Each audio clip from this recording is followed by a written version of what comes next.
Começando. Vamos começar a nossa primeira live do PIG.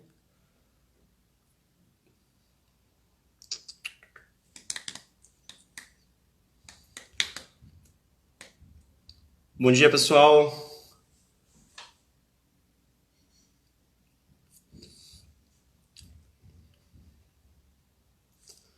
Nossa live vai começar às 12 horas, então podem ir se ajeitando. Oi, Pedro. Oi, Bruna. Matheus. Júnia. Bem-vindos. Bom dia, Júnia.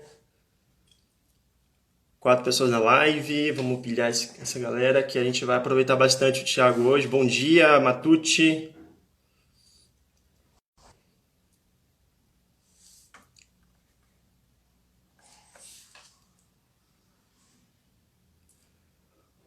Bom dia, Ives. Tudo bem, Ives? Nossa live vai começar em poucos instantes.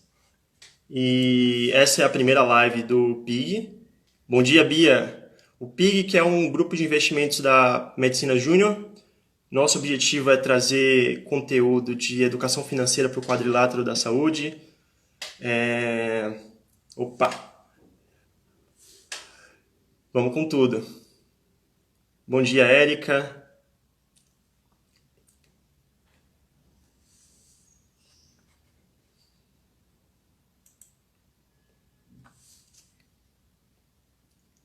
E aí, Ives, tudo bem? Marina. Bom dia, Marina, bem-vindo. Bem-vinda. Bom dia, Vitor. Bem-vindo. A live vai começar em instantes. Daniel, bem-vindo, Daniel, tudo bem?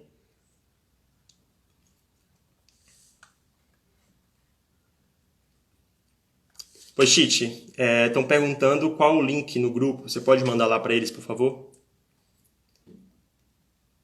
Bom dia, Renan, bem-vindo. Nossa live vai começar em instantes. Bom dia, Ana, Lara.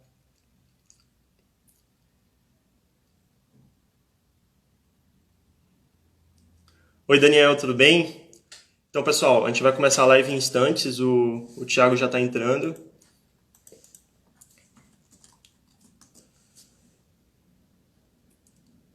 E queria já inicialmente apresentar o Thiago. O Thiago, ele é fundador e apresentador do Stock Pickers. Stock Pickers, que é o maior podcast de ações do Brasil atualmente. Ele tem essa questão de educação financeira muito importante. Eu acho que nada como esse cara para começarmos essa sequência de lives para tirar as dúvidas de que vocês tiveram durante a semana, né? Então, essa é a primeira live do PIG. PIG é o grupo de investimentos da Faculdade de Medicina, quer dizer, da Medicina Júnior, que engloba todos os cursos do quadrilátero da saúde. Então, medicina, enfermagem, fofito, nutrição, saúde pública. E nossa intenção aqui é passar conteúdo de educação financeira para vocês. Então, a gente tem um grupo, durante essa quarentena, fizemos vários módulos para tentar passar a educação financeira para vocês. E hoje, gostaria de apresentar aqui nosso Salomone, Thiago Salomão. Então, o Thiago Salomão, gente, ele é o fundador do Stock Pickers, apresentador. Tudo bem, Thiago? E aí, beleza? Desculpa Estava aí conversando aqui. a demora aí para entrar, né? Que é isso? A gente marca as coisas no horário do almoço achando que vai ser mais tranquilo e se engana miseravelmente. Mas bom, estamos aí. Desculpa aí uns minutinhos de atraso, mas espero que não tenha deixado você esperando demais, Gabriel. Não, que nada, Thiago. Fica à vontade, cara. Eu acho que essa aqui vai ser uma grande oportunidade de passar para esse pessoal aí, tirar as dúvidas que eles tiveram durante a semana. Eu estava apresentando o seu canal, o seu trabalho, né? É o fundador e apresentador do Stock Pickers, o maior podcast de ações do Brasil. É o maior E eu queria que segundo a você gente, contasse tá? pra- Eu sei que já gerou polêmica isso. Eu acho que é o maior. De ações, eu acho que é. eu acho que é muito bom. Acho que quem não Oh, conhece valeu. tem que ir lá. E eu queria que você falasse, Thiago, um pouco do trabalho de vocês, qual a proposta de vocês, do Stock Pickers e para a educação financeira do pessoal. Bom, beleza. Antes de dar um passinho para trás, né? O Stock Pickers é é um podcast, né? E nasceu podcast, agora está virando um canal de notícias, de conteúdo em vídeo, em outras redes sociais. E ele nasceu com a ideia de falar de, principalmente bolsa de valores, mas mercado financeiro em geral, numa pegada mais informal. Assim, aquela conversa que você tem numa mesa de bar, tentar levar isso para as pessoas comuns, né? E ele nasceu porque, bom, antes do Stock Pickers, eu trabalhei 10 anos na Infomoney, entrei estagiário lá na redação, virei chefe da redação e sempre gostei muito de análise de ações, virei analista de ações dentro da Infomoney. Meus últimos anos foi dividindo a função entre analista de ações e editor-chefe da redação. Ó, minha mãe, eu sabia que eu ia estar descabelado, minha mãe está aí falando meu cabelo. Desculpa, mãe, não deu tempo de pentear o cabelo hoje. Um beijo, mãe, saudades. Beijo, mãe, também. Eu sempre falei muito de ações, e as conversas que eu tinha com os profissionais do mercado de ações eram sempre muito divertidas no almoço, no café, no happy hour, num aniversário. Mas na hora que eu ia entrevistar o cara com um vídeo ligado ali, ficava aquele papo mais sério. Eu falava, meu, por que não é tão legal assim, né, o papo quando tá rolando ali, né, durante o vídeo? Por que não é tão legal quanto é no café, né? E o Stock Pickers nasceu com essa pegada, assim, de convencer esses gestores a falar da mesma forma que a gente conversa de uma maneira mais informal, falar para o público geral. Então, ele ao mesmo tempo, ele é leve, informal, divertido, às vezes até fala uns palavrõezinhos com excesso, nem sempre é calculado isso, mas ao mesmo tempo ele traz profundidade no assunto, traz debate, que eu acho que assim, o maior legado que eu acho que o Stock Pickers vem deixando é gerar esse debate de ideias, né? Pegar uma pessoa que pensa de um jeito, uma pessoa que pensa diferente e conversarem sobre isso, porque no mercado financeiro não tem muito certo ou errado, né? Para você estar comprando alguma coisa, no mercado de ações principalmente, você está comprando de alguém que está vendendo. Então, vocês não podem ter a mesma opinião sobre aquele ativo, né? Um acha que já subiu demais e está vendendo, o outro acha que vai subir mais e está comprando. Então é muito natural, né, esse debate, né? Ele tem que existir. E no Stock Pickers a gente acabou gerando bastante isso. Eu percebi isso nos últimos estoques, falando sobre investimentos no exterior, né, dolarização. Então, acho que essa foi uma das dúvidas do pessoal. Acho que a gente pode conversar um pouco sobre isso mais para frente.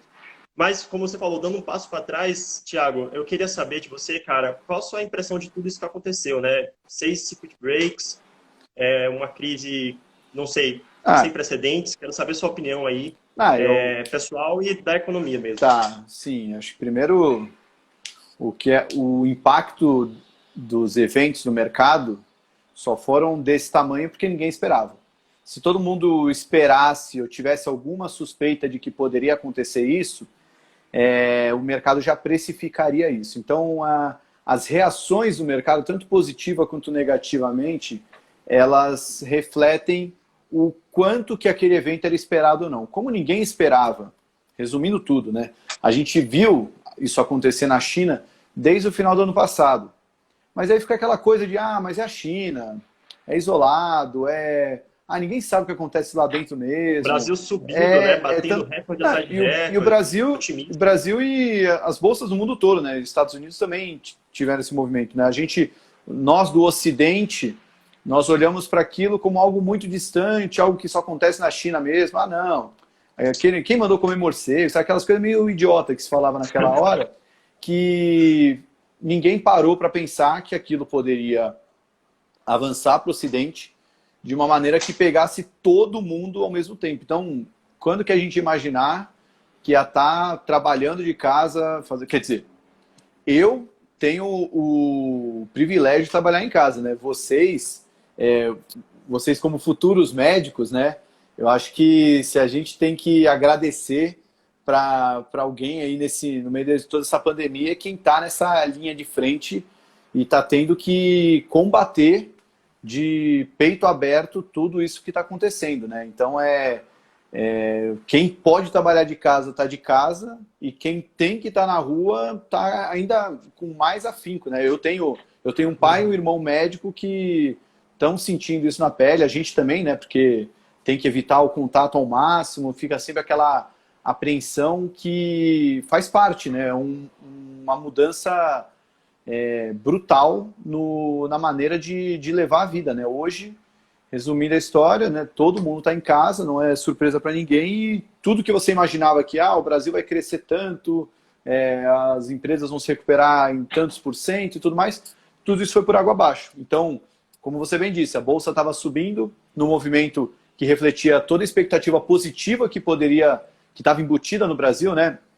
Juro baixo, empresas saindo de uma crise, quem sobrevive a uma crise sai mais forte, e a gente acabou tendo um choque de expectativa porque essa pandemia vai trazer um PIB negativo, vai trazer muito desemprego, vai trazer choque de confiança, ninguém vai querer investir, então as empresas sentiram bem na pele isso. Então, assim, olhando para o mercado, isso aí, essa incerteza tende a continuar, já que ninguém sabe ao certo quando que vai terminar isso, por quanto tempo a gente vai ter que ficar em casa, se quando a gente sair, se vai ter uma segunda onda, enfim. Tem muita incerteza ainda que no mercado financeiro, quando você investe numa ação, você está investindo olhando o longo prazo dela, né? Então, o preço de uma ação hoje reflete tudo que ela vai entregar lá no longo prazo, né? Eu comprei uma ação da Ambev. Eu estou comprando a ação da Ambev porque eu acho que os resultados da Ambev nos próximos 10, 20 anos vão ter um crescimento e vai ser maior que o crescimento da inflação, então ela vai ter um ganho real, esse ganho real vai ser repassado para os investidores. Todo um raciocínio meio simples para entender que vale a pena investir nela hoje.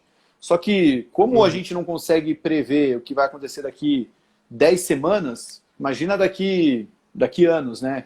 Então, tudo isso gera muita incerteza, né? Por isso que teve um dia essa semana que a Bolsa subiu 4%. Porque, estão reabrindo a economia lá fora, tudo vai melhorar e tal. Aí a Bolsa sobe.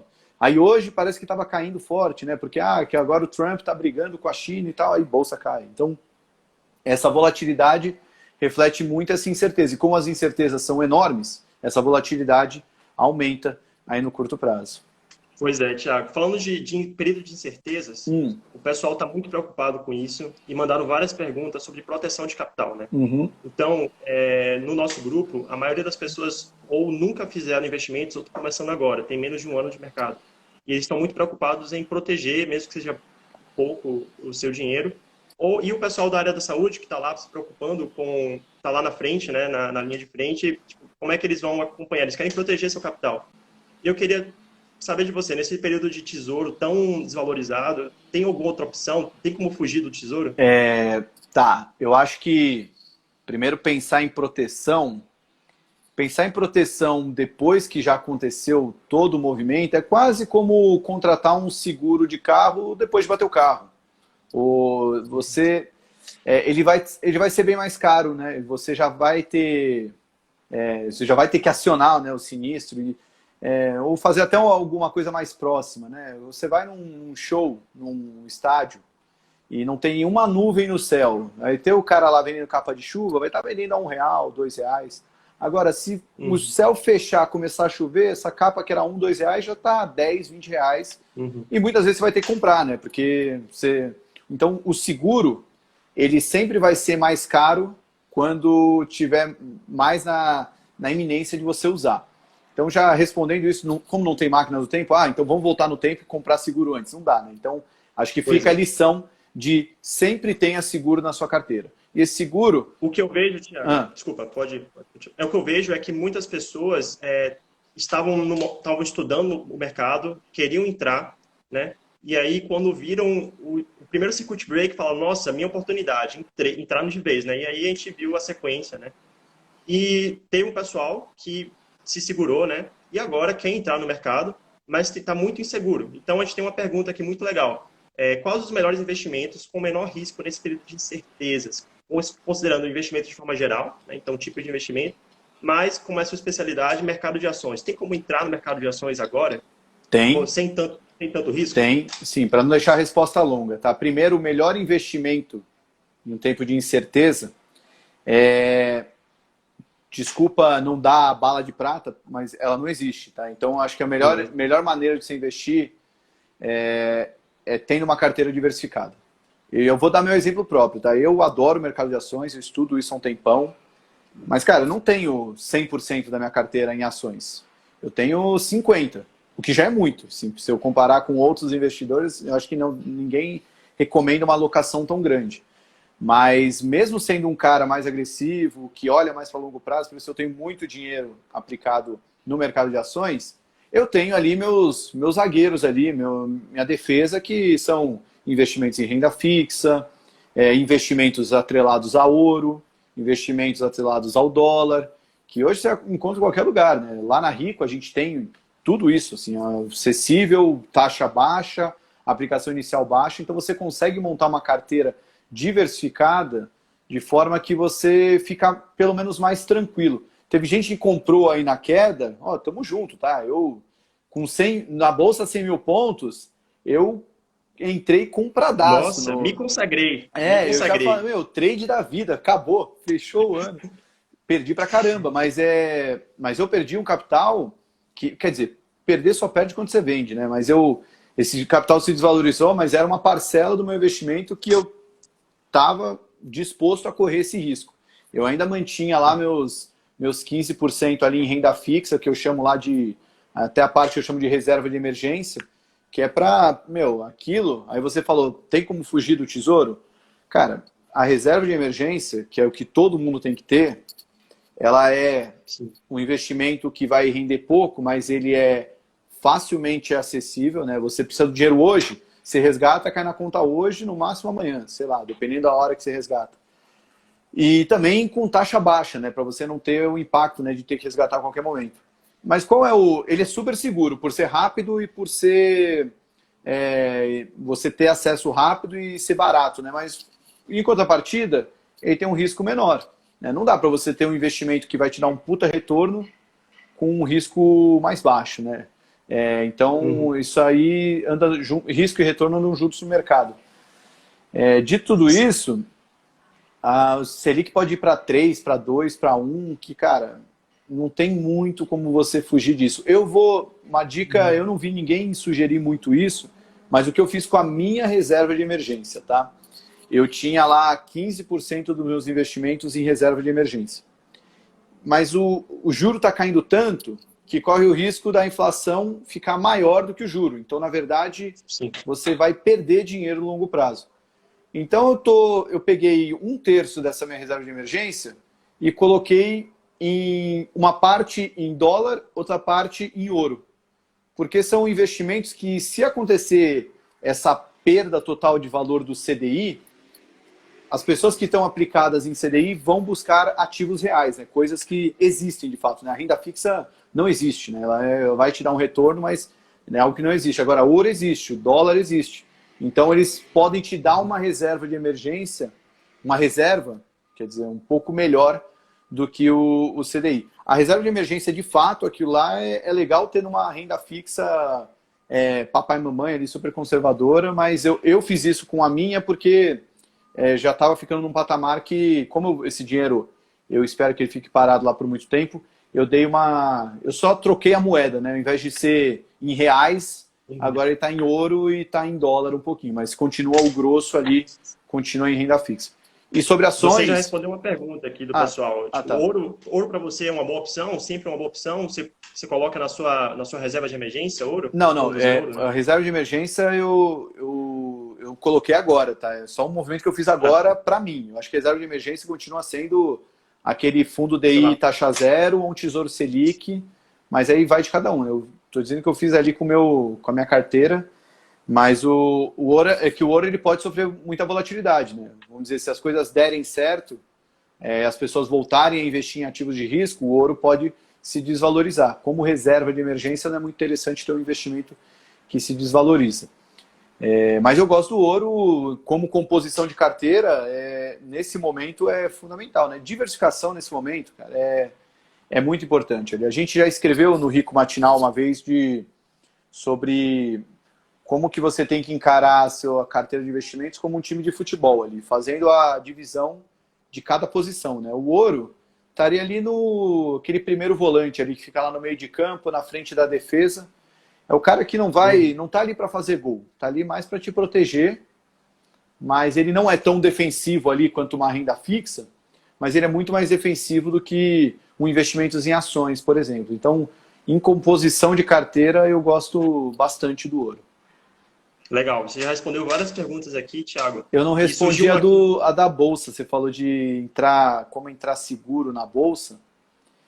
Não tem a bala de prata, né? Mas Não existe isso. se fosse para não deixar sem resposta, eu sugiro investir naquelas empresas que têm muito mais chance de sobreviver a essa crise. Porque essa crise vai ser longa, vai ser difícil, muita empresa vai sangrar, muitas vão ficar pelo caminho, mas quem sobreviver pode até sair mais forte, né? Porque depois de uma crise, você pega uma Lojas Renner, uma baita empresa, que hoje a gente vai fazer uma live com eles, inclusive, 5 da tarde. Uhum.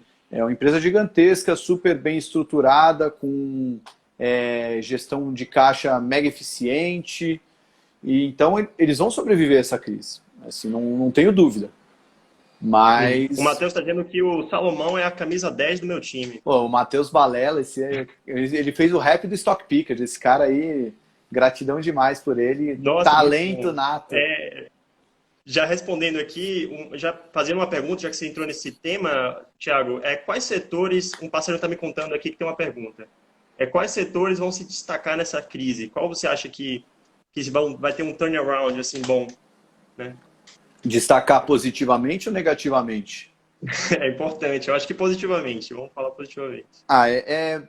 Primeiro, eu acho meio permissivo, assim, falar de alguém que vai se beneficiar nessa crise, assim, acho que todo mundo vai ter um impacto negativo, assim, é inevitável. Mas, obviamente, algumas coisas a gente já percebe claramente, né? Assim, o varejo online é um deles. Eu acho que o consumo online era uma tendência no mundo todo, mas pessoas mais velhas não necessariamente seriam impactadas por isso, porque já tem hábitos diferentes, né? Para mim, é muito cômodo fazer compra de mercado no celular, porque eu nunca fiz compra no mercado assim com tanta frequência. Assim, né? Então, uma transição fácil. Agora, para quem faz compra no mercado há 30, 40, 50 anos, fala, não vai me ensinar agora a fazer no celular. Mas no momento em que você não tem escolha, você acaba sendo obrigado a ser um consumidor online, talvez quando as coisas voltarem ao normal, você vai continuar sendo um consumidor online. Então, essas empresas que atendem esses segmentos acabaram ganhando um público-alvo, um público novo, que não estava naquela parcela de público-alvo. Então, isso pode aumentar muito mais os resultados delas. A Magazine Luiza foi um caso desse. O resultado que saiu agora, espetacular, por causa do lado do e-commerce. Aí eu vi umas manchetes do tipo, não tem crise no varejo do e-commerce. Então, é muito complicado falar isso assim, né? Porque muita gente perdeu emprego, muita loja vai fechar. Existe crise sim, que acontece que elas estavam muito bem posicionadas para se aproveitar ou se beneficiar dessa nova normalidade, né? Então, assim, se tem um setor que vai se beneficiar, é tudo que está meio que ligado ao mundo online, né? Até tenho conversado muito com médicos sobre a questão da telemedicina também. Acho que é uma coisa que tem que evoluir. Minha namorada agora tá fazendo a sessão de terapia dela online. Essa semana ela já marcou uma radiografia online, teve a consulta para falar do exame. A radiografia ela foi lá fazer, né? Não tinha como fazer online, mas a devolução do exame e tudo mais, isso tudo ela fez online. Assim, é um negócio que...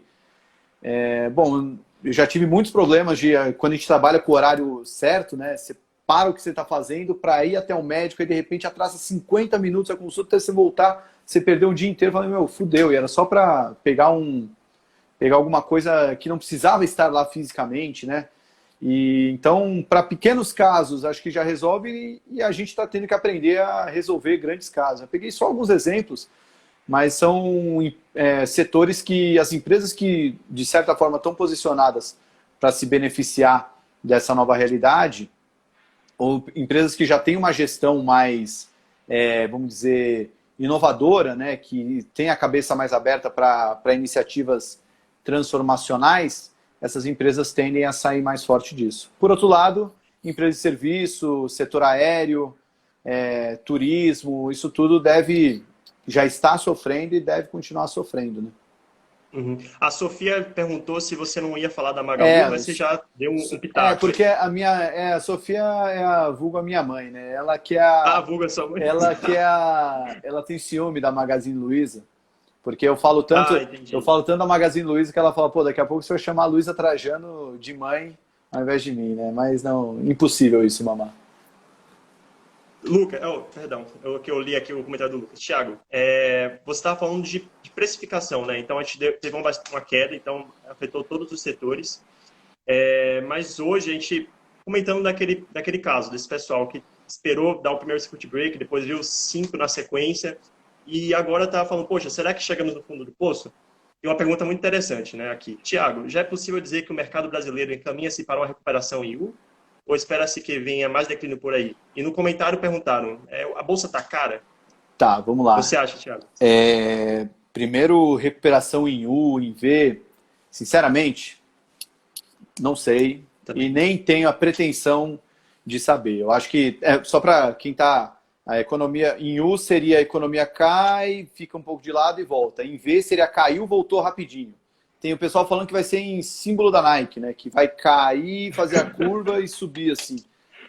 Dá um mortal, né? Ou então em W, né? Faz, vai, volta, vai. Eu acho assim, é muito legal para botar em manchete de jornal e discutir na mesa de bar, mas eu acho pouco produtivo isso, pelo que a gente falou no começo. A gente não sabe por quanto tempo a gente vai ficar enclausurado, quando que vai sair uma vacina, quando que vai sair alguma solução, porque vamos lembrar, né? O que a gente está enfrentando é algo que ainda não tem cura, não tem tratamento, então sabe, qualquer medida que possa ser feita pode ter consequências drásticas. Vai abrir a economia e se todo mundo ficar doente tem que fechar de novo. E aí como é que vai ser para voltar? Então é tanta incerteza que qualquer coisa que eu falar aqui, eu não consigo pensar em falar qualquer coisa de expectativa sem soar ridículo. Assim, é meio que... Muito menos análise gráfica, né? Entra nessa análise, essa análise quase que linguística, né, das letras da economia. Falando nisso, a gente vai... Então, Thiago, aqui... Thiago, você faz uma análise muito mais fundamentalista, né? Um pouco técnica também. Eu tenho os dois certificados, mas eu foco mais na análise técnica. Desculpa, fundamentalista. Eu vejo que o pessoal tem muito interesse, assim, uma parte tem interesse nessa questão de especulação, trade, e eu queria recomendar ao pessoal, semana que vem a gente vai ter uma live especificamente sobre isso. E hoje vamos explorar o Thiago nessa questão da análise que ele faz mais fundamentalista. Com quem que vai ser essa análise aí, Gabriel? Não, é um cara que gosta muito de você, é o Gustavo, ele é estudante ainda da FGV, mas ele vai bater esse papo com a gente aqui. Legal. Ele deve estar assistindo a nossa live aqui. Então um abraço aí pro Gustavo. Um abraço, Gustavo, aí, ó, tá mandado. Então, Thiago, outra questão que a gente discutiu muito no nosso grupo durante esse mês foi a questão da dolarização. E eu vi que no seu canal você apresenta, assim, você chama pessoas que apresentam as duas visões, né? Eu acompanhei essa semana, então uma hora é um cara falando, não, estou apostando, o meu fundo está apostando no dólar, não, eu estou vendido. E eu queria saber a sua opinião, pessoal, sobre isso, Thiago. Sobre dólar? Sobre dólar, né? Você acha que é uma boa... Primeiro, não especular, mas você acha que é bom ter dólar na carteira? Você acha que é bom essa diversificação? Total. Sem dúvida. Eu tenho o fundo cambial de dólar. O que eu fazia, né? Eu não tenho uma vida muito... Não tenho hábitos de consumo muito diferentes, assim. Eu não tem muita coisa que eu gosto de comprar, ostentar. Uma coisa que eu gosto de fazer é viajar, né? Agora tá meio difícil, mas eu acho que é onde eu gasto Hoje tá difícil. Onde eu gasto meus planos é em viajar. E o que eu fazia era colocar ali o orçamento de 2 viagens internacionais em um fundo cambial. Porque aí, se o dólar for para 2, para 4, para 6, para 10, eu estou protegido. Isso não vai estragar meus planos de viagem. O que eu mais ouço é, porra, ia viajar, ia ficar um mês fora. Mas aí o dólar foi de 4 para 5, eu tive que diminuir em 5 dias a viagem. Puta, mano, porque é tão bom viajar que eu não gosto de correr esse risco de perder um dia de viagem, eu ficaria puto, né? Imagina perder talvez a viagem inteira, enfim. Então eu já tinha esse investimento, mas recentemente eu também comecei a investir em fundos de ações que investem em empresas internacionais, fundos globais de ações. No próprio Stock Pickers, a gente trouxe 2 dos fundos que eu invisto, que é o Wellington Ventura e o Morgan Stanley Global Opportunities, que o que é legal deles? Eles investem em empresas lá fora, e isso já é uma vantagem porque as economias internacionais devem sair bem mais fortes do que o Brasil, pelo que a gente falou de quais setores que são melhores, né? A gente falou muito de e-commerce, empresas de varejo e de varejo online, empresas que estão expostas a isso, e aqui no Brasil a gente tem quase nada disso, né? Lá fora você tem Facebook, Google, Amazon, tem todas as empresas de tecnologia que estão se beneficiando desse cenário. Então esses fundos podem investir nelas. Além disso, esses fundos para investir lá fora, você bota reais nesse fundo, esse fundo compra dólares para investir lá fora. Então eles ficam comprados nas ações e no dólar. Então, grosso modo, se o dólar subir 1 e a cota do fundo subir 1, na verdade, subiu 2, porque você está exposto aos dois. Então eu acho fundamental internacionalizar a sua carteira, mas não pelo cenário, não porque o dólar está subindo e não vai parar de subir. Eu não acho, eu não trado o dólar, tá? Eu acho que tem maneiras muito melhores de perder a reputação no mercado do que querer adivinhar para onde o dólar vai. Perder dinheiro. É muito difícil isso aí. Eu deixo para os especialistas ali, os gestores que eu levo lá no Coffee Stocks, mas eu faço isso mais como estratégia de diversificação de carteira. Principalmente o seu perfil, né? E eu acho que o perfil de várias pessoas que tem esse consumo em dólar, né? Acho que a longo prazo, quem pensa em comprar dólar é importante ter essa diversificação. Eu acho que até o consumo em dólar existe indiretamente, né? Você vai viajar para o exterior, vai consumir em dólar. Você vai comprar um iPhone, vai consumir em dólar. Você vai comprar o pão também, tá? É trigo, é dólar. Assim, então, tudo tem um efeito dólar. Que é bom ter isso em mente. Foi legal você falar isso, Gabriel, porque o cara acha que o meu dinheiro era 100 mil, continua 100 mil, não perdi nada. Mas, porra, se o dólar foi de 4 para 6, você ficou mais pobre. Para o resto do mundo, você ficou mais pobre, né? Tudo que você for fazer fora do Brasil ficou mais caro. E tudo que vem para o Brasil também vai ficar mais caro para você. Thiago, a gente está falando aqui de setores, vamos falar mais de uma questão de setores, né? O setor de saúde aqui no Brasil. O que é que você acha? Estão falando de Fleury. Eu queria saber o que é que você acha do setor do Brasil. Tem potencial? Você investe? Cara, eu fico até envergonhado de falar disso aí para uma plateia de médicos, né? Longe de mim. Mas assim, a gente tem dentro do setor 2 empresas na nossa carteira recomendada, Intermédica e Apvida, né? São 2 empresas que elas têm uma proposta diferente do que a gente tinha ali dentro do setor das empresas listadas.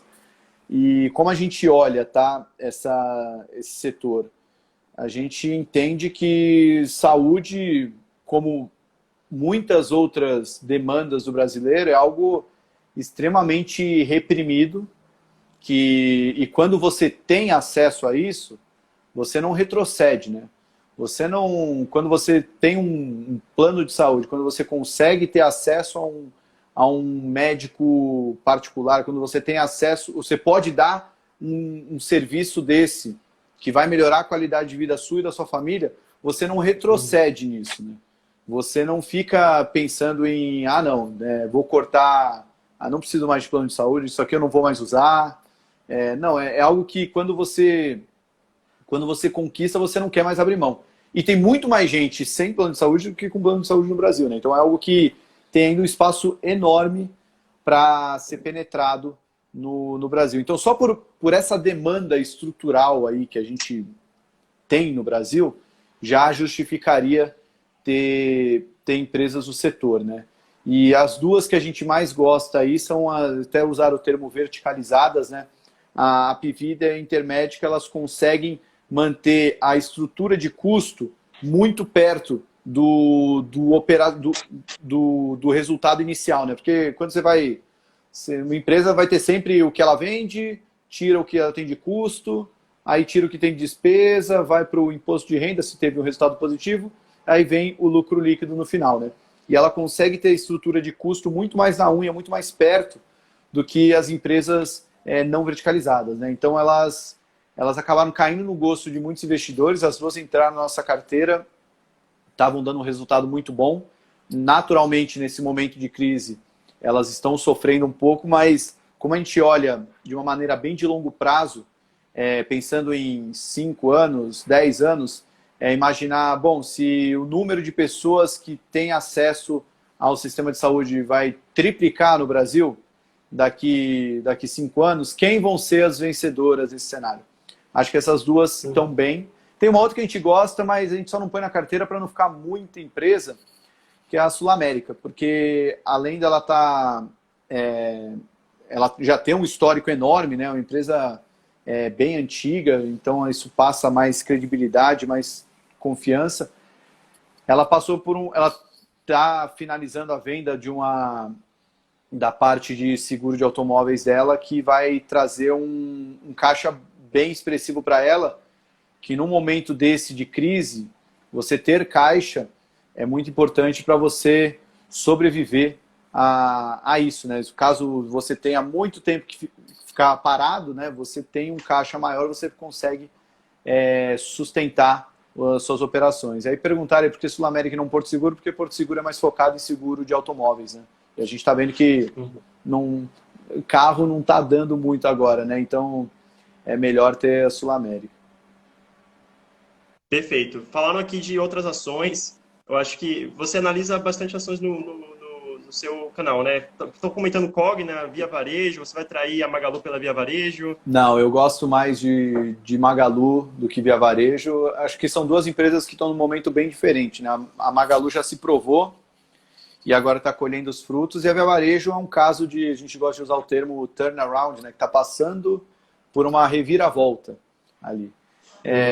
Eu prefiro ver essa reviravolta acontecer do que comprar antes e ter ela. Mas é bem claro, quem acompanha o mercado financeiro aí via Twitter e tudo mais, vê que é quase que um fla-flu ali, o Magalu ou Via Varejo, né? Porque atendem dois investidores bem diferentes.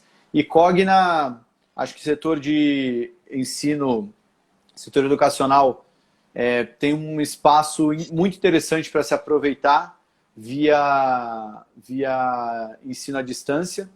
A gente, nesse setor, prefere a Edux, que é a antiga Estácio, do que a Cogna. Mas acho que quem souber surfar bem aí no ensino à distância, são margens bem mais elevadas, né, do que o ensino presencial, e você consegue botar muito mais gente numa sala do que numa sala física, né? Então, é um setor interessante. Ali a gente prefere a Edux do que a Cogna. Legal. Aqui no grupo estão falando nos comentários de várias ações, mas a gente quer entrar em outro tema agora, então, por favor, sigam o Thiago no Instagram, no Spotify, né, Thiago? É isso. Aí, ó, acho que eles Instagram, vão ter acesso a todas essas Instagram análises. Salomoney, mas pode ir lá também no Stock Pickers, que ali vocês vão ter surra de conteúdo. Não, sigam os dois, com certeza. O conteúdo nos dois são muito bons.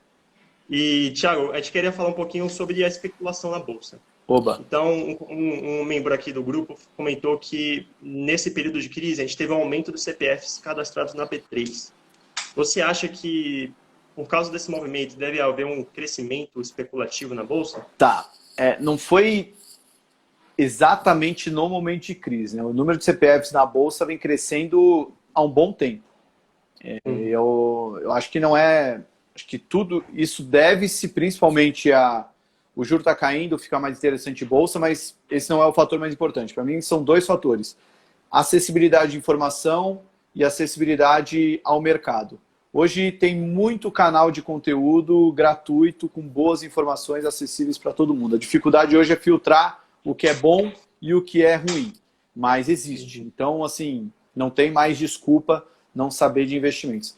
E a segunda é acessibilidade ao mercado. Hoje você abre uma conta pelo celular, você não precisa mandar documento para cartório e tudo mais, sei o quê, chamar motoboy. Hoje é muito mais fácil. Custo operacional hoje é muito menor. Antes, quando eu comecei, a corretagem média ali no mercado era 20, 30 reais. Então já é bem impeditivo. E Então, custo operacional, acessibilidade e também o mercado hoje te propicia investir com menos dinheiro. Antes a gente negocia ações ou no lote padrão, né, que é de 100 em 100, ou no lote fracionário, que você pode comprar de 1 a 99 ações. Então, quando você vê lá que a Petrobras está R$ 15, aquele é o preço de uma ação.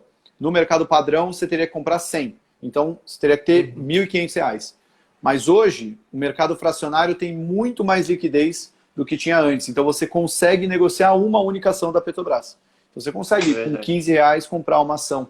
E com o custo menor, você pode fazer isso mesmo... porque antes era impeditivo. Porque, porra, se você vai pagar R$ 30 uma corretagem, você não vai pagar... Como é que você vai comprar uma ação de 15 e você pagou mais para o operacional de comprar do que propriamente investir na ação? Até lembrar, R$ 10 naquela época era disruptivo, né? E é o Intrade. E assim, qual era o problema, né? Que naquela época as corretoras não tinham o alicerce ali para cobrar isso aí, né? Então, geralmente as corretoras que tinham uma corretagem muito mais baixa, ou tinham problemas operacionais, ou passavam por problemas, ou até vieram a quebrar, né? Então, porque ficava difícil fechar a conta, né? Hoje, a Rico é do grupo XP, e aí tem a XP, a Rico e a Clear. A Clear é uma corretora com corretagem gratuita. É uma ótima porta corretagem quem quer hoje, né? E é uma ótima porta de entrada para quem quer investir no mercado de ações. Mas, pô, como é que a conta fecha? Ela tem outras receitas lá, mas ela também tem o Grupo XP por trás, que é uma empresa maior corretora do Brasil, acabou de fazer um IPO, então está mega capitalizada, enfim. Então isso acaba ajudando a manter um modelo de negócio desse, coisa que não tinha lá em 2007, 2008. A gente conversou sobre isso, né? Como é que a Clear, a Rico, essas corretoras do Grupo XP conseguem se manter, né? Muito interessante como é o esquema de faturamento da empresa. A Rico, a Rico tem corretagem ainda, a Clear, ela ganha muito no float e nos outros, opções, né? Nos outros movimentos, e como o volume aumentou muito, ela acaba tendo um resultado desse, um resultado positivo que compensa a corretagem zero. Tiago, para finalizar, a gente tem um tema bastante importante, eu acho. E eu acho que você pode tirar essa dúvida da gente. Oba. Você comentou bastante sobre esse número de canais do YouTube, né? Fontes de informação no mercado financeiro estão surgindo muito agora. Só que a gente, por vezes, vê informações controversas, muita especulação no meio. Eu queria saber de você o que é que você falaria para o pessoal que está começando agora, né? Como é que eles podem se informar bem, com qualidade, não cair em enganações, né? Pirâmides, enfim. Cara, eu acho que eu poderia resumir isso em bom senso.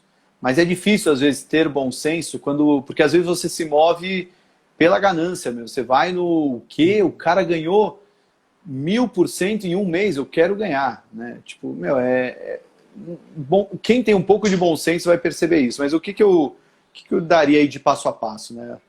Cara, existe uma ferramenta aí incrível chamada Google. Então você vai lá, você vê o canal de um fulano, vê o nome do cara. O cara não tem nome, o cara é o Zé Trader.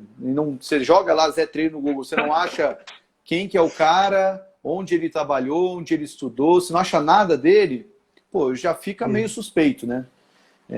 Então, acho que hoje, com acesso a informações, você consegue ver quem está por trás dessa pessoa, quem é essa pessoa, quem está por trás dela, quem é se esse canal, quanto tempo ele existe. Dá para ver até nas interações de comentários, conversar com pessoas que já estão no mercado, enfim. Hoje é muito acessível, né? Pô, vocês vieram falar comigo pelo Instagram mesmo ali. Hoje a gente é linha de frente também nisso aí, né? Então fica mais fácil ter esse contato, né?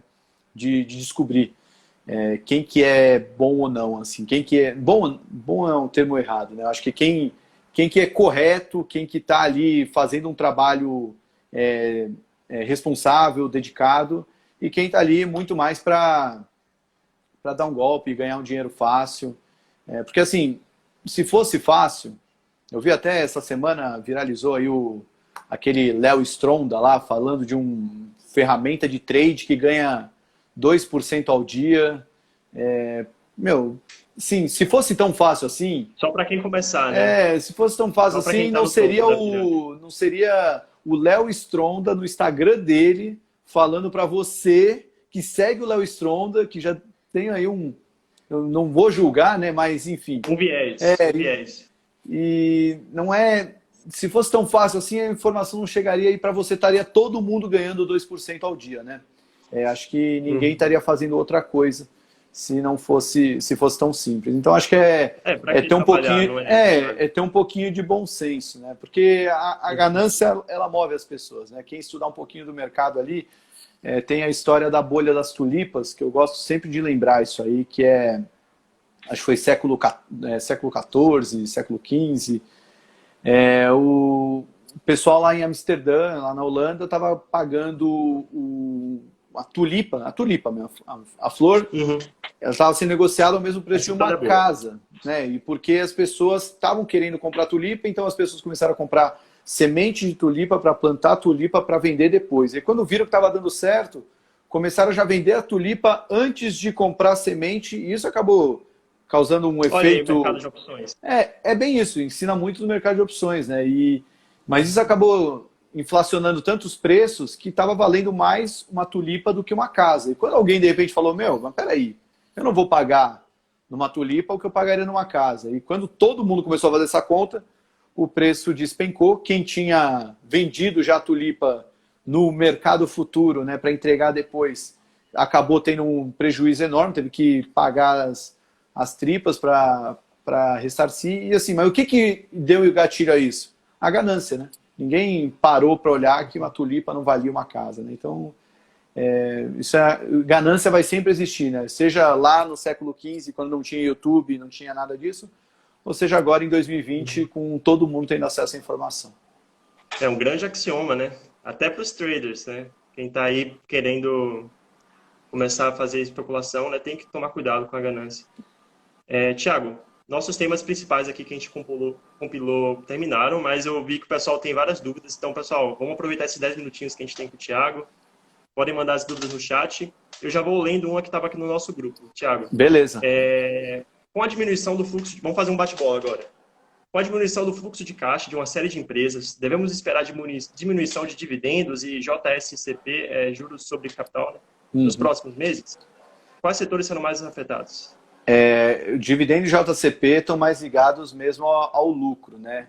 Então, se as empresas tiverem queda de lucro, naturalmente vão ter queda na distribuição de dividendo. Eu acho que naturalmente os mais afetados são os que pagam mais dividendos, seria o setor financeiro.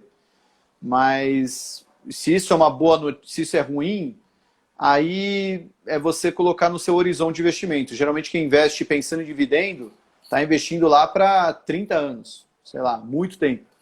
Então, assim, se você achar que daqui a um ano esse assunto coronavírus não vai mais estar nos afetando, então é uma boa hora para comprar. Legal, Thiago. Uma dúvida aqui mais básica. Quais os principais indicadores da análise fundamentalista que devemos considerar, principalmente durante a crise, para avaliar o prognóstico de uma empresa? Durante a Ele não crise. colocou aqui Não, em qual beleza. prazo, né? Mas Não, qual beleza. vocês usam? Durante a crise, fundamental você olhar todos os indicadores que mostram a situação, a saúde financeira da empresa. Então, o caixa, o quanto que está o endividamento dela em relação ao caixa, quando essa dívida é de curto e de longo prazo, quanto que está em reais ou em dólar. Então, tudo que está mais ligado ao endividamento e também a parte que a gente chama de disponibilidade, né? Que é caixa e todas as coisas mais, os ativos mais líquidos da empresa. Acho que isso aí é o fundamental. Perfeito, Thiago. Vamos aqui no chat. Estão perguntando sobre Taesa. Thiago, vamos fazer um E bate-bola aí. Thaís, eu não tenho uma opinião sobre ela, assim, tá? Mas eu gosto. Eu gosto desse tipo de empresa nesse momento para compor uma carteira. Empresas que não devem ser quase que nada impactadas ao coronavírus. Ela trabalha com transmissão de energia. E isso já é contratado com um reajuste à inflação muito mais seguro ter isso na carteira, né? Engie, né, o caso? Na carteira da Rico a gente tem Engie e Equatorial. A Engie ela faz o trabalho de transmissão e também de geração. Mas por que eu não tenho Thaís, né? Ser tão boa assim? Porque acho que ela não caiu tanto para ficar interessante. Acho que teve muito mais coisa que caiu a um preço absurdo. Que Mais desconto, né? sim, sim, vão ser impactadas, mas se imaginar que daqui 5, 10 anos a gente não vai mais falar desse assunto, essas empresas podem ter um resultado muito mais interessante do que está esse. Perfeito. Pauta bomba da CSLL para o setor bancários. Como você analisa, Salomone? Estão Não estava sabendo. querendo aumentar a tributação o percentual que é distribuído, né? Eu não vi hoje como é que está esse assunto, tá? Eu vi que estavam querendo votar isso. É algo meio que me divide, porque por um lado é muito ruim, né? Você tá mexendo nas regras do jogo durante o jogo, né? Mas por outro lado, é um discurso, acho que ninguém aqui é a favor da concentração bancária, ninguém aqui é a favor desse oligopólio que existe entre os bancos. Então, isso pode acelerar um pouco mais esse processo.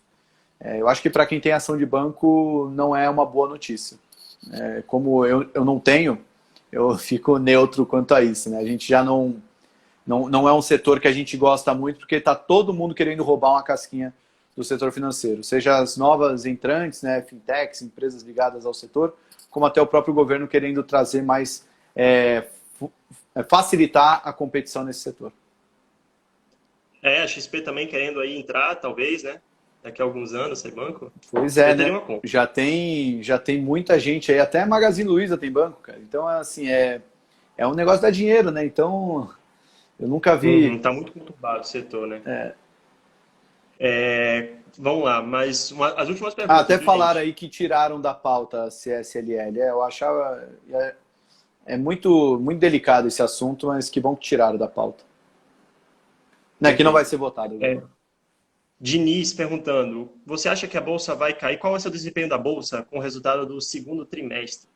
Eu acho que o resultado do segundo trimestre não vai afetar o desempenho da Bolsa. Acho que o que vai afetar o desempenho da Bolsa é se a gente vai reabrir as economias no mundo todo ou não e como as economias vão reagir a isso. E é isso que está movimentando a Bolsa e é isso que deve movimentar a Bolsa. O resultado pode impactar uma empresa ou outra, mas o trigger da Bolsa vai ser muito mais o que vai ser dessa quarentena, esse lockdown mundial aí, se vai continuar ou não e por quanto tempo.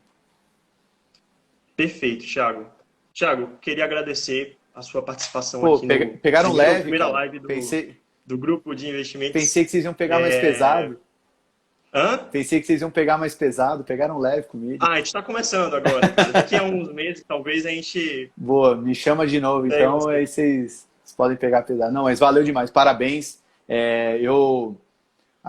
Aqui tá corrido pra caramba, né? Mas eu nem pensei duas vezes antes de aceitar, porque como eu disse no começo da live, eu acho que se a gente, nós como, não só como brasileiros, mas como habitantes desse planeta, nós devemos muito a todos os médicos, todo mundo que trabalha no setor de saúde, todos os futuros médicos. Então, assim, eu acho que eu fico muito feliz, espero que eu tenha ajudado um pouco, já vou ficar muito feliz, porque vocês já estão ajudando demais a gente. Então, eu que agradeço muito por vocês. Thiago, eu dei uma mensagem final aí para os estudantes aí da área da saúde, para os profissionais da saúde que talvez estejam assistindo a gente, e suas palavras finais, por favor.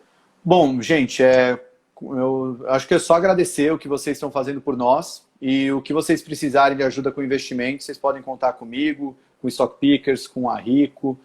A gente está aqui para ajudar e, por favor, mantenham-se firmes, mantenham-se fortes, que a gente precisa muito de vocês. Valeu, Thiago. Muito obrigado aí pela participação e acho que está encerrada a nossa primeira live. Valeu. Boa, valeu. Thiago, me ajude agora, porque eu não quero perder esse vídeo e eu tenho medo de encerrar aqui a live sem salvar. Você vai fazer o seguinte, quando você fechar o vídeo ali em cima, ele vai aparecer dois botõezinhos, tipo encerrar agora ou cancelar. E quando você clicar em encerrar agora, ele vai te dar a opção de... Hoje está me aparecendo a opção de salvar ele no meu IGTV. Mas antes, ele aparecia no canto superior esquerdo, uma setinha assim, que é para você clicar e fazer o download do vídeo. Mas tem um problema, tá? Se o seu celular está com a memória muito cheia, talvez ele não te dê essa opção. Não, mas a gente dá um jeito aqui. Se Vou aproveitar não, esses últimos tá, minutinhos. se não der certo, tem o seu Android, Android. tem um aplicativo, não sei qual é, tá? Mas tem um aplicativo que você consegue baixar vídeo que está no Stories pelo Android. Baixa ele aí, que aí você tem 24 horas para baixar o vídeo. Vai ficar salvo Por 24 no horas. de qualquer jeito. Por 24 horas. Perfeito. Então eu me viro aqui. Valeu, Thiago. Beleza? Até mais, Falou cara. aí. Sucesso aí, viu? Tchau, tchau. Tchau. Valeu, pessoal, que acompanhou o vídeo até aqui. Semana que vem tem mais, hein?